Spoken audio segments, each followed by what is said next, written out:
to digital society. Literally, the wicked one created it in every way. So something people need to realize, because anybody who knows anything about the Bible, God raises up the governments, God raises up the kings, yeah. But what the kings and the government and everybody in between seems to forget is that was never God's plan initially. It wasn't. He had to institute them because of the people living in sin. And then, of course, the governments are, in sin too. So, I mean, it's just everybody living in sin and craziness. But his initial blueprint, God's, well, first of all, it didn't have a money system. Didn't. It didn't have, there was no hierarchy. There was no governments or kings. That's what all of the kings and the governments should remember. Is they think that they're serving God. It's like you're only put in place because God is hoping that you do the right thing. This is not the right thing. But you will never get rid of it.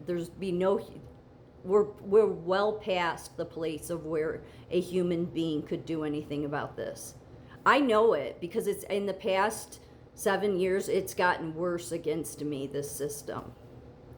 And I know what it is. It's not even about me being a Trump supporter.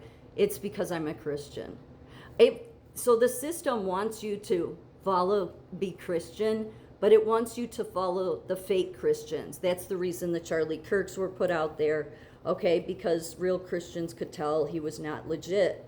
And so that's the reason he was seen everywhere. His videos, social media digital society didn't take him down, because he wanted you go back to church because they program you just like everybody else because they don't even know the Bible. The thing is that right after I would say the apostles died, they had spread the Holy Spirit enough to where what was happening was the political, what was the beginning that would have went on but didn't become the downfall of the kingdom. See, Jesus really was the political answer too. He just knew that he couldn't fix the political system until the Spirit of God was in people. Because once the Spirit of God was in people, that's what they would follow, and they would resist Caesar. Again, when Jesus said, give to Caesar's what is Caesar's, give to God what is God, he did not mean for you to divide your loyalties. But see, this world will make sure to make it that way, because Paul will come along, who wasn't an original apostle. Nothing against Paul, but again, he wasn't. He never was around Jesus. He came later.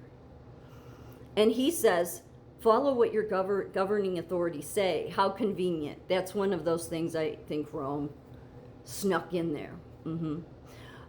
Because Jesus had a whole different plan. Because Jesus didn't agree with the government system at all. But there's nothing he can do. What is he going to do? Run around and tell everybody this is what you need to do when their own will wouldn't be able to resist it? Only the Spirit of God being in you would? That's how he was taking down that system. Unfortunately, what ended up happening, which is why Nero, Caesar, and all of them in between were persecuting and killing all the Christians. So, but then Constantine and what became the Roman Catholic Church, said, oh, you know what? We to get stability in the kingdom, we're going to become Christian, and you never did. They can say that he made it appear that way. No, he didn't, because again, he suppressed the most important part. Was they didn't want. They realized that what was giving people the strength to resist them, the government, and not take part in the government system, was the Spirit of God in them. So they realized what they needed to control and not let spread. Do you understand what I'm saying? And Constantine, and then what became the Roman Catholic Church, and their first church, St. Peter's Basilica, is what ended up stopping what was the plan for God to topple the governments.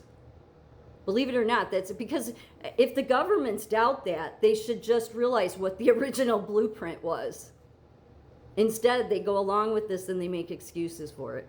They make excuses up for it because they don't care if people like me get deleted. See, the persecution today, they don't need to hunt you down, persecute you, torture you, and kill you. They can just delete you. Then they do it in subtle ways. It's horrible. It's horrible. And so here are some of the subtle ways, just so people realize I'm not just making it up. But people would think, oh, you're being ridiculous. No, that's what the system's all about. It's spiritual warfare against true Christians. Automatic rejections of qualified applicants who apply for things based on age, gender, other protected characteristics or classes. Programmed to use bias training, so if they want to target somebody individually, it will flag your resume and never get to where it's going to go. And even if you know somebody locally, say like I was saying recently, I was offered a job as a clerk, okay, a clerk, and I'm a nurse, but I needed something, that I could walk to. And then when corporate came in, they were like, no, even though I was already offered it. So that's how the corporations and the algorithms, they work together. So they don't ever have to harm you in any way. They just prevent you from being able to be part of society in every way. Then what they do on top of it, when you don't have anything, is you get ComEd sending you a letter saying that because of your increased electricity usage, we're going to have to start charging you a deposit of $205, and we'll spread it out over $60 to each bill. Like it's not manageable is what I'm saying. Unmanageable when it's like you can't even get a job as a clerk. It's spiritual warfare. And I don't think any human being can do anything about it. That's why I think God will have to intervene. Will he? I think he will, because if he doesn't, this system, what most people will do is they'll abide by it. See, I don't. Well, it's not just that I don't abide by it. It's the fact that I speak up about, and they know I'm a true Christian. That's what they don't want. Again, it goes back to what they were trying to stop at the beginning, which was the true Spirit of God being in people is what would resist the government. And because Jesus at no time was taking part in any of the government or the money system. None of it. He wanted not, because he saw it as a stain. So even though God raises the governments up, it's not because he's happy with them. I mean, he may be happy with some of them, but again, it's all because everybody's living in sin. Jesus comes, shows he had nothing to do with the government or the money system, but he knew that he wouldn't be able to get people with their own will to resist that. So the only way would be the fire of God within them, the Holy Spirit. And that was happening until Constantine. So now you have this, which is even worse. They know everything about you. They know how much is in your bank account because tech is aligned with all corporate and the banks. So they can totally just delete you without ever killing you.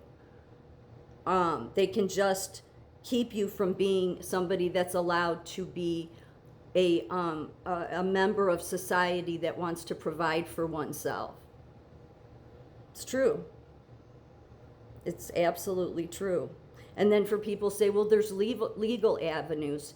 Anybody who's middle class or below that, the legal system is a waste of time. First of all, you don't have the money for that kind of stuff, and it never really works out in your favor anyway, because it's not set up to.